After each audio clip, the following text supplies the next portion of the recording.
Phase के कुछ हिंदू बहुल सीटों की बात कर लें। नादिया जिले की सियासी लड़ाई की बात कर लें। नादिया जिले में विधानसभा की कुल 17 सीटें हैं। 2021 चुनाव की बात करें तो यहां पर बीजेपी ने 9 और टीएमसी ने 8 सीट जीती थी। यानी यहां इस बार भी कांटे की टक्कर होनी तय है। यह पूरा इलाका मतुआ बहुल है।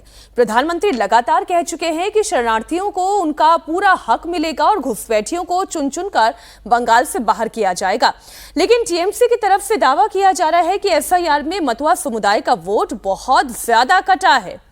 ऐसे में मतुआ किसे वोट देते हैं वो देखने वाली बात होगी। सीए के जरिए मतुआ समुदाय को मोदी सरकार ने नागरिकता देने का भी काम किया है।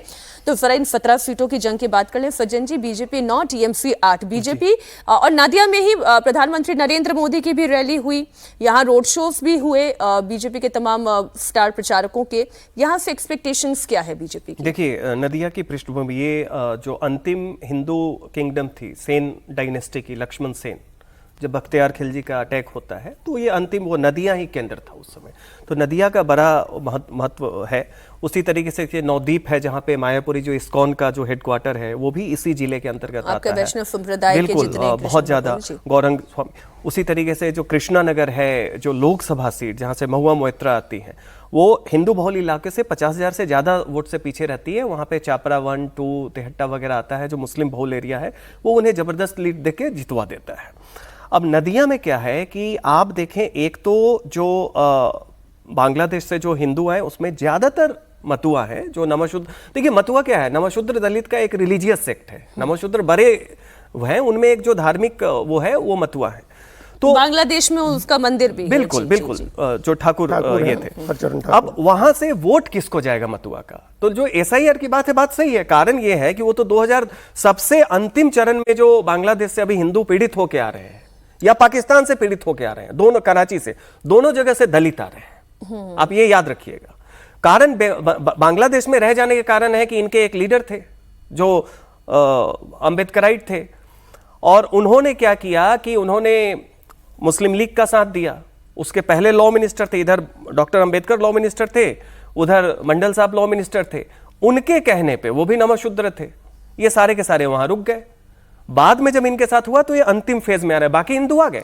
इसमें बहुतों को सीएए के तहत जो तो है, मैं वही बता रहा हूं कि 2002 के बाद जब एसआईआर आपका अंतिम हुआ है 2002, अब उसके बाद सबसे ज्यादा जो शरणार्थी आया, हिंदू शरणार्थी, वो मतुआ है। सीएए तो बन गया, लेकिन सीएए कार्ड जब तक आप नहीं देंगे, उन्हें नागरिकता का कार्ड नहीं मिलेगा, तब उसके लिए एक प्री रिक्विजिट क्या थी कि आप उन्हें हिंदू कार्ड दें, कि कोई भी हिंदू एंडाउमेंट या कोई मंदिर इन मतुआओं को, जो 2002 के बाद आया, चूंकि एसआईआर में आपको प्रूफ करना होता है कि आपकी पहले की वोटिंग आईडी क्या है या आपके पिता की क्या है। अब ये तो आए ही बाद में है, तो कहां से देंगे? तो इनके लिए हिंदू कार्ड देना था। अब वहां पे जो कैंप लगा के इनको देना था वो काम नहीं हुआ, बीजेपी की सांगठनिक कमजोरी के कारण। टीएमसी भी नहीं, गवर्नमेंट ने भी नहीं किया। अब उसका नतीजा क्या हुआ कि बहुत सारे मतुआ जो 2002 के बाद आए वो नागरिक हैं, लेकिन उनके पास कोई डॉक्यूमेंट नहीं है, तो नाम कटा है। लेकिन नाम कटने का यह मतलब नहीं है कि वो बीजेपी से नाराज है। सेंटीमेंट जबरदस्त, जैसे कि मुर्शिदाबाद में मुसलमानों का नाम कटा। नाम कटा तो वोट भी तो कट गया।